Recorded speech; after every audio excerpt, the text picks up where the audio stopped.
Ambassador Zethkar's tentacles writhed with barely contained satisfaction as she transmitted the Galactic Council's decree across the hyperspace networks.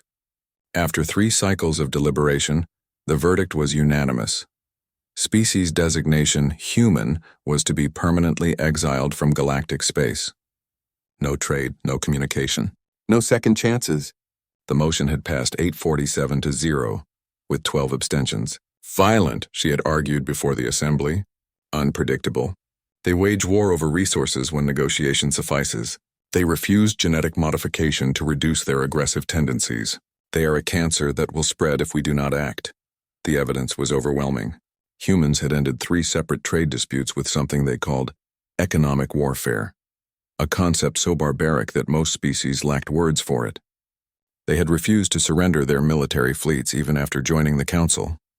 Most damning of all, they had the audacity to suggest that the Council's time-honored practice of ritual combat to settle disputes was inefficient. As Zethkar uploaded the Exile decree to the Galactic database, she allowed herself a moment of triumph. The human pest would be contained to their pathetic soul system, forever cut off from the enlightened species of the galaxy. The response came 18 standard hours later. It wasn't a plea for mercy. It wasn't a promise to reform. It was a single-line broadcast on every frequency in every galactic language. Understood. Thanks for the heads up. Within the week, reports began flooding in from the Outer Rim territories. Human ships, not the sleek diplomatic vessels the Council knew, but massive, industrial behemoths, were appearing at resource-rich worlds that had been deemed too dangerous or economically unviable by galactic standards. Kepler 442b, a death world with gravity twice galactic standard and an atmosphere that corroded most known hull materials. The Vorthon Empire had written it off centuries ago. Now it bristled with human mining platforms, somehow thriving in conditions that should have killed them within hours.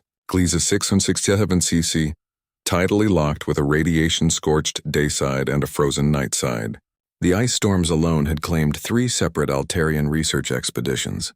Human settlements now dotted the Twilight Zone, their fusion reactors turning the planet's abundant deuterium into power. Within a month, the pattern was undeniable. Every world the galactic community had abandoned, every asteroid field deemed too dangerous to mine, every nebula considered navigational suicide. Humans were there, not just surviving but establishing permanent infrastructure. Captain Yixthu of the Rigelian Deep Space Patrol encountered them firsthand near the Horsehead Nebula. His sophisticated sensors had detected massive energy signatures from within the stellar nursery, where the radiation and gravitational anomalies made travel impossible for any sane species. Unknown vessels, you are in violation of galactic safety protocols, he transmitted, following standard procedure. The Horsehead Nebula is classified as a no-travel zone. You must evacuate immediately. The response came in crisp, unaccented galactic standard. Appreciate the concern, Captain. We're actually setting up a refueling station here. The stellar formation process creates some pretty useful heavy elements if you know how to harvest them safely. Yixthu's scanner officer looked up from his console, eyes wide with disbelief. Sir, they're not just surviving in there. They're thriving. I'm reading industrial-scale manufacturing, enclosed habitats, even what appears to be recreational facilities. That's impossible, Yixthu muttered. The radiation alone should have killed their crew within hours. Radiation shielding is pretty standard tech for us, came the human voice, somehow managing to sound almost bored. We've been dealing with cosmic radiation since before we left our home system. This is actually pretty mild compared to some places we've set up shop. By the end of the first year, the galactic economy was in free fall. Humans weren't just surviving in the death worlds, they were strip mining them. Resources that had been impossible to obtain were suddenly flooding black markets at a fraction of previous costs. Rare elements that had taken galactic mining consortiums decades to extract were being harvested by human operations in mere months. The Altarian Trade Federation, built on their monopoly of zero-point energy crystals found only in the cores of gas giants, watched their prices collapse as humans began deep diving into brown dwarfs, somehow extracting crystals by the ton from stellar bodies that should have crushed any known technology. Ambassador Zethkar found herself fielding increasingly frantic calls from council members. The Vorthon Empire's economy was built on processed metals from stable worlds with predictable geology.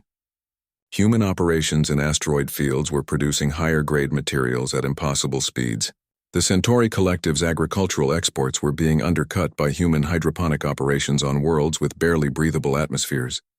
Perhaps, suggested Counselor Marath of the Tau Ceti systems, his usual composure cracking, we should consider reopening diplomatic channels.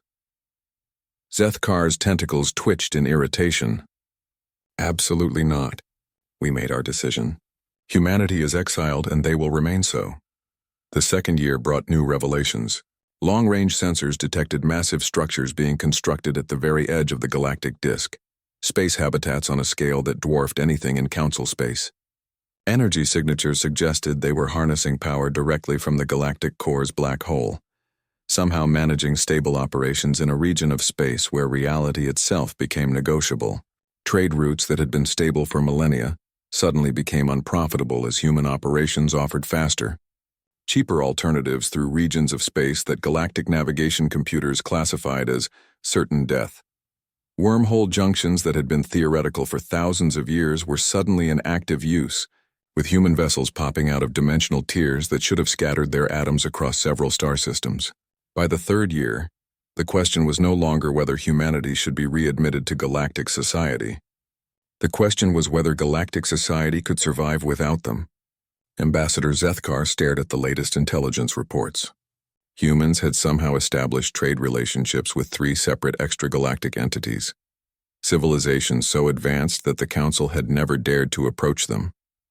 Somehow, impossibly, humanity was serving as intermediaries for technology transfers that were revolutionizing entire sectors of space. Her personal communicator chimed with an incoming message on a frequency that should have been impossible to access from outside Council space. The message was brief. Hey, Ambassador. Heard you folks are having some economic trouble. We're not holding grudges or anything. Business is business, right? If you ever want to discuss trade agreements, we've got some pretty interesting opportunities opening up. No pressure, though. We're doing just fine out here. Humanity sends its regards. Zethkar's tentacles went completely still. Outside her viewport, the lights of the Council station flickered as another power grid failed. Another casualty of the resource shortages that had been plaguing them for months. She reached for her communicator and began composing a very different kind of message to the Galactic Council. Some mistakes, she realized, were too expensive to maintain.